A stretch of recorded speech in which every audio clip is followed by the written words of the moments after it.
Okay, and welcome back. The three T's: time, tools, and talent. This is my model. This is my number one mantra. It's easy to remember. It's easy to apply. It's a simple roadmap to creating magic consistently.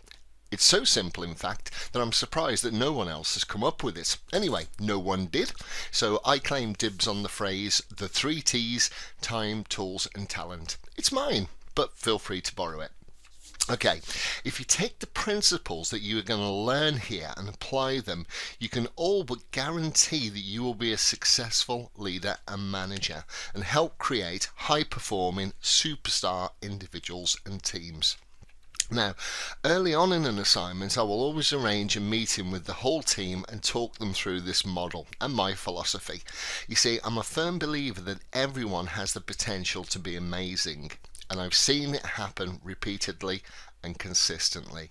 Because if you're in the thick of it, day in, day out, push for time, working with less than perfect processes and tools, with no one to show you the way through, it can be crushing.